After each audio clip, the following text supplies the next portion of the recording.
Ada ya. Ayo HP-nya. Oke, itu salah satunya ya. Saya baju sih, baju kalau misalkan pakai baju OSIS, kenapa baju dikeluarin? Oh, oke. Kalau Excel?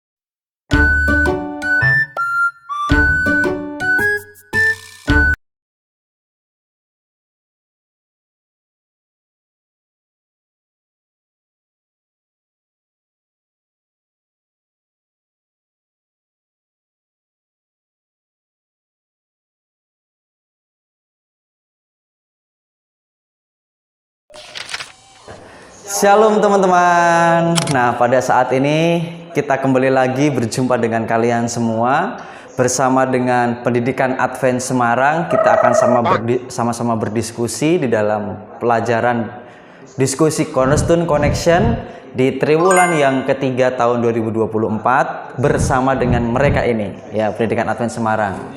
Di sini ada teman kita Richie, ya, kemudian ada Excel.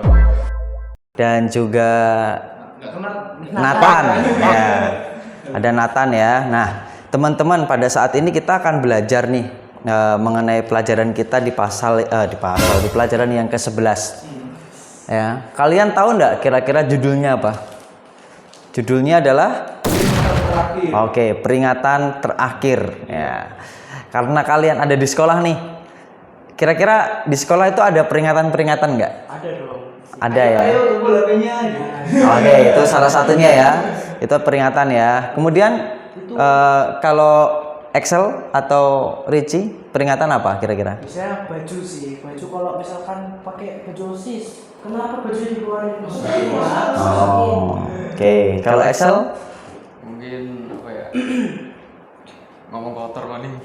Oh, dikasih peringatan. Jadi kalau saya lihat kalian ini mendengar kata peringatan itu langsung kesannya negatif, arahnya ke hal-hal yang seperti itu.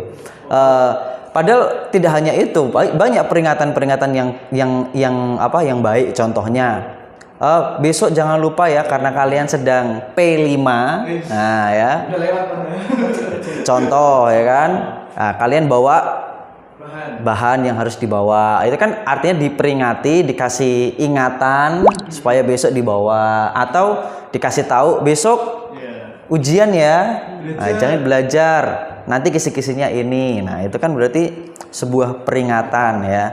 Nah, jadi peringatan nggak hanya sesuatu yang negatif gitu ya. Nah, jadi di sekolah, baik di rumah, pasti ada yang namanya peringatan ya, di rumah, di sekolah. Tetapi baik di rumah maupun di sekolah, pernahkah kalian menjadi contoh? Nah, Contoh baik buruk. Baik lah. Oh, baik. Pasti tahu. Siapa yang contoh buruk? Mana tahu kan dari buruk kan bisa diambil pelajaran gitu. jadi apa contohnya kalian? Kalau aku sih, aku contohnya di gereja bukan di sekolah. Saya di gereja bisa dibilang sebagai anak muda yang aktif. Aktif kali ya. Bukan sombong, tolong ya, bukan sombong. Saya cerita. Jadi ada satu ketika di mana ada pembicara tamu juga dari luar. Nah, dia pas lagi bicara di depan, terus dia kan temanya tentang anak muda. Dia langsung mention, itu loh kayak anak muda si A. Dia kan nggak tahu nama saya, ditunjuk saya, ya, tunjuk. Jadilah anak muda yang aktif seperti itu. Nah, langsung waduh gitu kan. Jadi tinggi rasanya. Gitu. Jadi di gereja ya, jadi contoh di gereja ya. Oke. Kalau Richie atau Excel? Kalau saya sih biasanya ngomongin di sekolah, di pelajaran, apalagi biasanya di mata-mata pelajaran tertentu kayak misalkan matematika dan bahasa Inggris yang memang menurut saya mampu di situ. Jadi seringkali saya jadi contoh dalam mungkin berbahasa Inggris, dalam percakapan sehari-hari ataupun dalam mengerjakan matematika. So you can try English. A little bit. Little bit. Indonesia gitu, bahasa. Oke, mantap. Ricci berarti contoh di sekolah ya, mantap. Kalau Excel? Menjadi contoh di rumah. Oh, apa itu? Nah itu nggak sengaja bangun pagi itu pas hari Sabat, terus keinget kalau ke gereja gitu. Waktu itu belum ada yang bangun karena biasalah keluarga gue biasanya bangun pagi, bangun siang semua. Jadi aku bangunin satu-satu itu ngingetin ke gereja.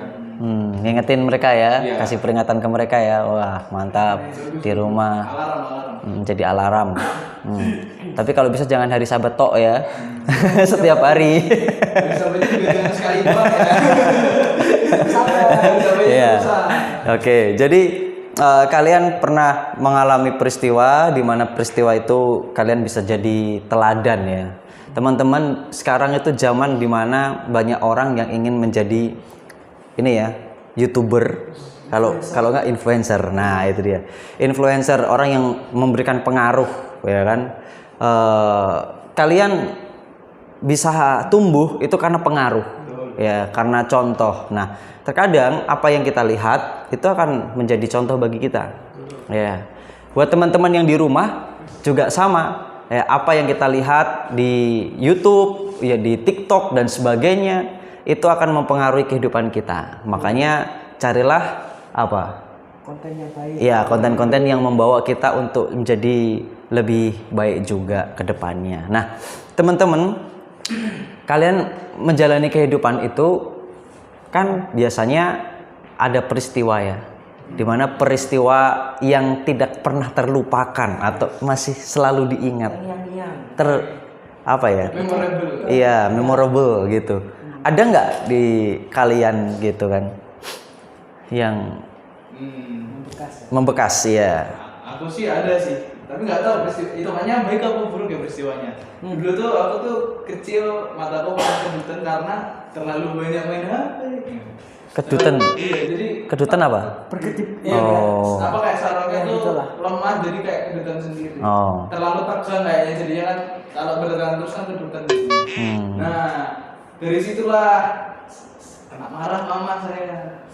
Kamu itu main HP terus, matamu lo udah kayak gitu. Nah, jadi dari situ saya merasa diperingatkan supaya jangan main HP tuh. Kalau main HP tuh dilihat waktunya, bisa memanage waktu.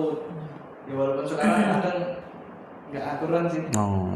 Tapi tetap menjadi inilah himbauan lah. Jadi reminder kalau aku pernah kayak gitu ya. Jadi sekarang kalau Oke. sebaiknya jangan. Oke. Kalau Excel? Kalau aku waktu dulu belum lama sih. Itu sebelum kesini aku waktu pulang main itu naik motor kan, terus nggak fokus itu sama jalan depan. Aku ngeliatin lampu yang karena lampu itu mati gitu. Terus di depan ada motor sama bapak-bapak itu lagi berhenti lagi ngobrol sama orang. Aku nggak lihat, terus ketabrak. Terus waktu itu diomelin lah. Ngomelinnya tapi yang baik, cuman memperingati supaya fokus sama jalan, terus untuk jaga nyawa gitu, nyayangi nyawa gitu. Jaga nyawa ya. Jaga nyawa. Udah banget. Kalau siapa? Ricci. Peristiwa apa? Saya sendiri sih ini relate-nya ke makanan ya. Dulu waktu saya kecil tuh kan memang nggak suka aja itu makan sayur, makan buah. Apaan makan sayur? Nggak ada rasa ya. Kenapa ada apaan ya? Terus? Suatu hari saya makan makanan, saya sisain saya doang. Terus ada bapak-bapak makan juga, kebetulan makan kayak makan bersama gitu kan di sebelah. Terus dia kayak memperingatkan saya, kenapa gak dimakan sayurnya? Saya jawab nggak suka. Terus kata bapaknya itu, kalau misalnya nggak suka makan aja dulu, terus nanti kamu makan yang enaknya terakhiran biar rasanya enak. Terus saya coba, enak juga ya. Dan sampai sekarang tuh menjadi kebiasaan saya kalau makan pasti makan sayurnya dulu. Oh. Jadi Iya. suka sayur ya Suka akhirnya ya. sayur. Oh, Biasanya mantap. ini makan mie ayam nih kayak gini. Sayurnya dulu kali ya. Ya. Jadi ada peristiwa yang membuat kita selalu ingat dan itu akan mempengaruhi kehidupan kita. Suka sayur, jaga diri, yang sana tadi jangan sering-sering main HP. Ya, itu menjadi peringatan juga. Jadi itu peristiwa tapi juga amaran yang selalu diingat ya. Nah, seperti pelajaran kita teman-teman, ada peringatan juga. Ini diambil di dalam buku apa kira-kira pelajaran kita sepanjang pekan ini? Wahyu 14 ayat 6 sampai 8. Ya, Wahyu 14 Ayat 6 sampai 8. ayat 6 sampai 8 dan juga Matius 25 ya. Di mana bercerita mengenai gadis bodoh dan gadis bijaksana. Kalau Wahyu 14 iya, pekabaran 3 malaikat ya. Nah, di dalam peristiwa itu kan dikatakan bahwa harus berjaga-jaga ya. Ya, ada gadis bodoh dan gadis bijaksana. Di mana yang membawa gadis bijaksana itu membawa pelitanya itu lebih daripada Bawa minyak, Pak. ya Mbak minyak ya. Ya. Bawa pelita dan mereka juga bawa minyaknya lebih gitu ya. Sedangkan yang bodoh tidak bersiap-siap atau berjaga-jaga atau punya lebih lah gitu kan. Iya, cadangan. Nah, akhirnya ketika mempelai datang yang tidak tahu kapan waktunya, mereka tetap apa? Tetap siap ya. Mereka tetap siap. Sedangkan yang bodoh tidak siap karena sudah habis pelitanya. Dan juga peringatan mengenai pekabaran 3 malaikat di mana mereka memberikan peringatan yang pertama, yang kedua dan yang ketiga. Nah, ini menjadi pelajaran juga di mana kalau kita belajar di dalam pelajaran kita ini dulu ada peristiwa di mana peristiwa itu menjadi sejarah secara khusus bagi orang Kristen di mana mereka dulu percaya bahwa Yesus itu datang yang kedua kali pada tanggal 22 Oktober 1844. Karena pada saat itu Ada yang hitung. iya, siapa? William Miller. Iya, William Miller ya. William Miller ini dia menghitung melalui nubuatan 2300 petang dan pagi, dihitung sampai akhirnya dapat tahun 1844 di mana peringatannya bahwa Yesus itu datang yang kedua kali. Makanya mereka suka apa? Suka memberi, berbagi, bahkan mereka rela untuk memberikan apa yang menjadi kepentingan bersama. Tapi ternyata pada tanggal itu iya, Tuhan Yesus nggak datang, bukan kena tipu, tapi karena mereka salah dalam mengartikan, ya kan? Ternyata peristiwa tersebut memberikan peringatan bahwa Yesus itu berpindah ya Bilik suci ke Maha Suci. dari bilik suci surga ke bilik maha suci di surga sana, di mana tugas Tuhan Yesus pada saat ini adalah Menyucikan kita. perantara ya, jadi perantara kita ya, jadi perantara kita. Dan disinilah dari tahun 1844 sampai sekarang kita ini berada di dalam masa disebut masa penghakiman ya. Jadi kita ini sedang ditulis ini, dicatat ini. Kita punya kegiatan ya. Si Ricci lagi ngapain hari ini dicatat gitu kan. Nah, itu suatu peristiwa yang menjadi peringatan buat kita bahwa kita harus berjaga-jaga. Iya, berjaga-jaga supaya kita tetap waspada. Nah, kalau ini seandainya Tuhan Yesus memberikan kesempatan buat kalian ya, memberikan kekuatan nih ya, tiba-tiba kalian dikasih kekuatan. Nah, kira-kira kalau seandainya kalian disuruh untuk menyelamatkan satu orang, kira-kira kalian mau nyelamatin siapa dan kenapa? Siapa tuh? Oke, siapa dulu?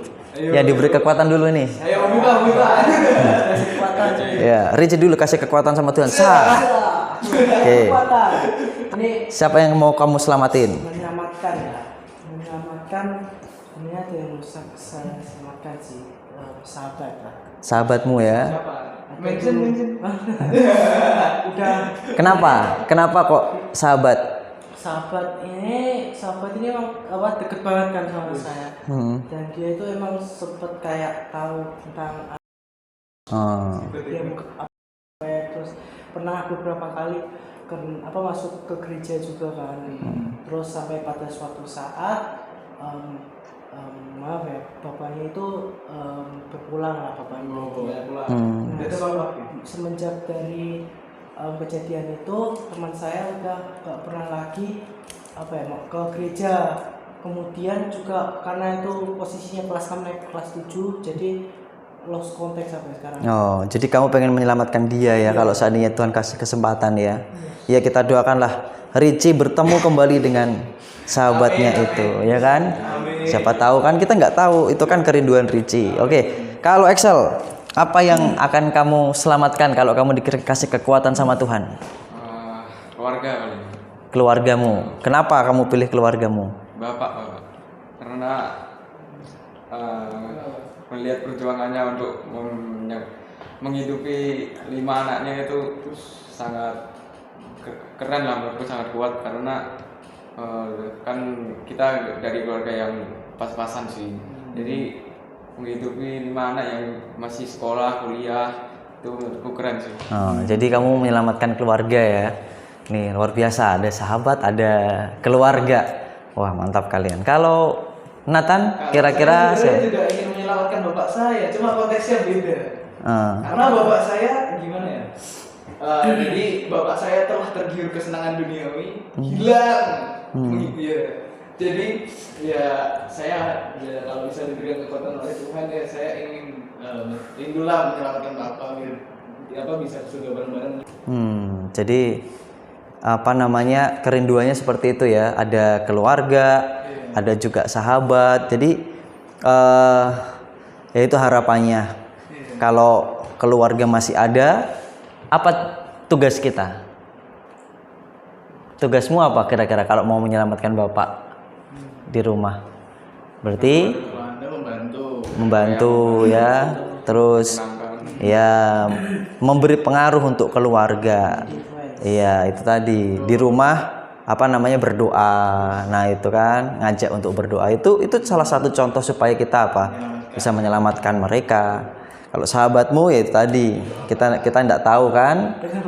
Nah, kita siapa tahu ketemu. Nah, kan gitu. Kan sudah lost kontak, kita kan nggak tahu. Ternyata akhirnya jumpa. Kalau kita doakan terus ya di dalam Tuhan tidak ada yang mustahil, begitu ya. Jadi teman-teman, pelajaran kita hari ini tuh berbicara mengenai peringatan terakhir. Maksudnya apa? Di kehidupanmu ya. Contoh nih, kalau kita dikasih kesempatan ini, tiba-tiba hari ini Yesus datang, apa yang mau kita lakukan? Kan kita enggak tahu nih. Iya kan, kita enggak bisa lagi. Nah, makanya ini menjadi peringatan buat kita supaya kita bisa menjadi berkat bagi mereka, begitu. Jadi mumpung masih ada waktu, ya buatlah itu supaya apa?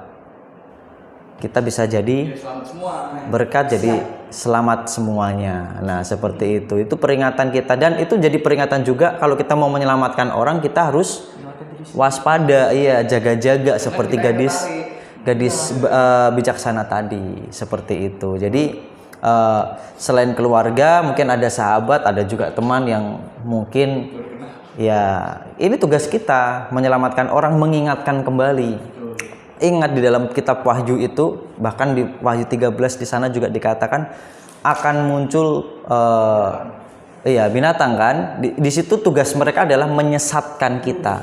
Ya, dia itu menyesatkan kita, terbuai dengan kehidupan dunia ya. Terbuai, kita yang suka TikTok ya TikTok terus, akhirnya nggak belajar, kecanduan di sana. Kita main game terus, karena itulah yang sedang populer. Kita kalau nggak upload story, kita kalau nggak upload di feed Instagram ya, like-nya sedikit pengen lagi. Nah, itu artinya dari situlah kita itu akhirnya lupa dengan jati diri kita. Jadi marilah kita menjadi anak-anak yang memiliki sikap dan tujuan yang benar ya, sesuai dengan apa yang dikatakan Tuhan di sini. Ada peringatan ya, ada peringatan yang terakhir. Biarlah kita boleh menjadi anak-anak yang diberkati oleh Tuhan. Oke, kita tutup dengan doa. Kita minta Excel lah pimpin kita dalam doa. Mari kita mulai berdoa. Bapa kami yang bertata dalam kerajaan surga, terima kasih Tuhan atas tahun dari sepanjang hari ini, dan kami sudah selesai untuk mengabarkan firman kepada kita semua. Kiranya Tuhan berkati semua yang ada di sini, berkati Bang Ricci, Bang Nathan, Pak Pendeta, dan semuanya. Itulah doa dan permohonan kami. Kiranya Tuhan saya panjatkan doa ini hanya kepadamu, Tuhan, dan kami tetap syukur dan berdoa. Amin. Amin. Terima kasih Excel untuk doanya. Terima kasih Ricci. Terima kasih Nathan sudah berdiskusi bersama. Biar kita tetap senang berdiskusi dalam hal-hal atau perkara-perkara mengenai ketuhanan, supaya rohani kita tetap dikembangkan, dibesarkan, sehingga itu menjadi pengaruh bagi sesama kita. Inilah teman-teman pelajaran kita sepanjang pekan ini. Kiranya di peringatan yang terakhir ini kita semakin kuat, kita semakin ingat Tuhan dan menggunakan tubuh kita untuk menjadi alat Tuhan. Kiranya Tuhan memberkati. Sampai jumpa di lain waktu. Bye-bye.